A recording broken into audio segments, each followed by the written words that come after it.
मेळघाटातील ब्रिटिशकालीन डाबका, धुळघाट रेल्वे, वान आणि तलई रेल्वे या मार्गाने जाणाऱ्या सिंगल लाईनचे ब्रॉडगेजमध्ये रूपांतरण होत असून सदर मार्गाची मेळघाट व्याघ्र प्रकल्पाकडून परवानगी नाकारून मेळघाटाबाहेरून नेण्याबाबत चर्चा सुरू आहे। या प्रकरणामध्ये मेळघाटचे माजी आमदार केवलराम काळे यांनी पत्रपरिषद घेऊन ब्रॉडगेज प्रस्तावित मार्ग मेळघाटातूनच करा अशी मागणी केलेली असून जर हा मार्ग मेळघाटाबाहेरून नेल्यास त्याचे तीव्र विरोध करून जन आंदोलन करण्याबाबतचा इशारा दिलेला आहे। या प्रकरणामध्ये मेळघाटात मोठ्या स्तरावर राजनीती होत असल्याचे दिसून येत आहे। सर्व पक्ष, नेते, संघटना विरोध दर्शवित असल्याचे दररोज दिसून येत आहे।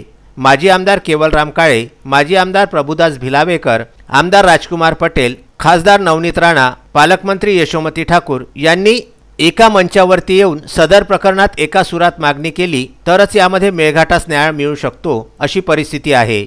माजी आमदार केवलराम काळे यांनी सांगितले की ही रेल्वे लाईन मेळघाटात सर्व क्षेत्रात महत्त्वपूर्ण ठरणार असून दळणवळण, रोजगार, आरोग्य, शिक्षण व कृषी या सर्व क्षेत्राकरिता ब्रॉडगेज रेल्वे लाईन महत्त्वाची ठरणार असून मेळघाटवासी ही रेल्वे लाईन कोणत्याही परिस्थितीत हवी असल्याच्या निर्णायक भूमिकेमध्ये आहेत असेही यावेळी केवलराम काळे यांनी सांगितले।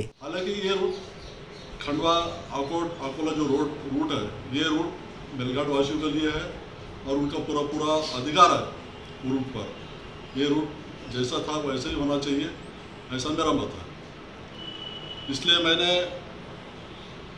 हमारे राष्ट्रवादी के जो राष्ट्रीय नेता है शरद पवार साहब है, अजीत दादा पवार साहब है, खासदार सुब्रत सुळे साहब है और मुख्यमंत्री जी है उद्धव जी ठाकरे और रेलवे मंत्री पीयूष जी, इनको मैंने ऑनलाइन पत्र भेज दिया। तो ये बताने के लिए मैं आप लोगों को। विदर्भ न्यूज करिता धारणी येथून तस्मीन शेख व जुगल किशोर जयस्वाल यांचा हा वृत्त।